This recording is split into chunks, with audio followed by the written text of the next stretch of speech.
अब भाई यूं तो आपने रिश्वत मांगने के बहुत सारे मामले सुने होंगे, लेकिन गाजियाबाद में तो गजब ही मामला सामने आया है रिश्वतखोरी का।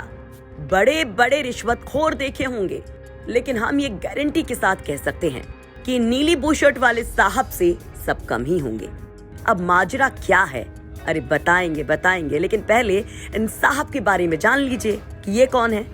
दरअसल ये है लेखपाल विनोद कुमार।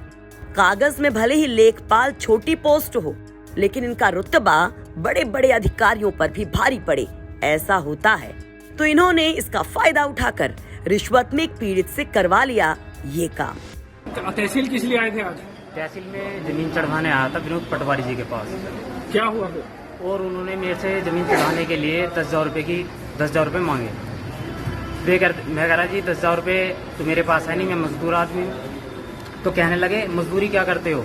मैं कह रहा जी मैं तो पुताई करता हूँ, कभी कदा काम मिलता। तो कहने लगे कोई नहीं, आप पुताई करो, मैं आपकी ज़मीन चढ़वा दूंगा। तो मैं पिछले 10-15 दिन से मैं उनके यहाँ काम कर रहा हूँ, मेरा काम नहीं हो रहा, ना ज़मीन चढ़ी ना कुछ। तो फिर मैं कल भी बोला मगर सर आप तो चढ़वा दो ज़मीन, कि बोले मेरा ट्रांसफ़र हो गया, अब ललित पे आ गया, मैं ललित से बात करूँगा। तो पुताई के जो पैसे वगैरह थे क्या वो उन्होंने दिया आपको? पैसा कोई नहीं दिया मेरे को। अब आपने किससे शिकायत की है इस बात की? इस बात की शिकायत मैंने एसडीएम जी से करी है। क्या आश्वासन दिया उन्होंने?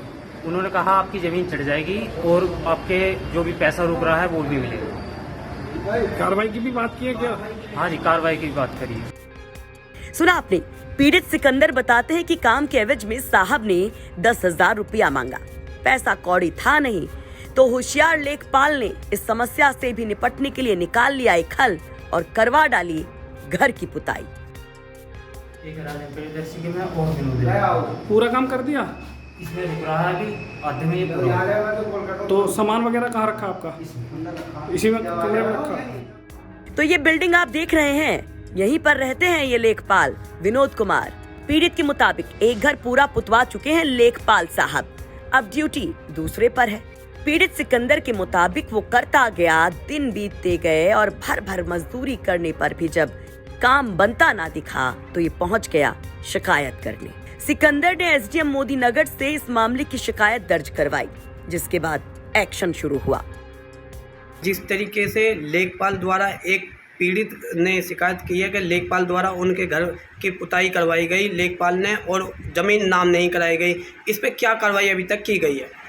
कल एक प्रकरण संज्ञान में आया था, जिसपे तत्काल प्रभाव से तहसीलदार को प्रथम दृष्टया जो है प्रिलिमिनरी रिपोर्ट देने के लिए निर्देशित किया गया। शाम तक उन्होंने जांच करके मुझे रिपोर्ट दी, जिसमें प्रथम दृष्टया लेखपाल को दोषी पाते हुए निलंबन की कार्रवाई की जा चुकी है तथा विभागीय कार्रवाई हेतु तहसीलदार मोदी नगर को जांच अधिकारी नामित किया जा चुका है।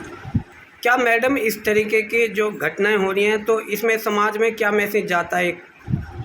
इस तरह की घटना यदि सही पाई जाती है तो बिल्कुल निंदनीय है और इस पे कड़ी से कड़ी कार्रवाई संबंधित के विरुद्ध की जाएगी। तो मामले की जांच तहसीलदार को सौंपी गई है, लेकिन गाजियाबाद का ये मामला गजब है और अगर ये आरोप सही हैं तो बेहद शर्मनाक भी कि मजलूमों को पूरी तरह से नोच खाने को बैठे हैं ये रिश्वतखोर। यानी काम के बदले ये वसूलेंगे जरूर, वो भी भ्रष्टाचार मुक्त यूपी के दावों के बीच। गाजियाबाद से मयंक गौड़ की रिपोर्ट, यूपी तक।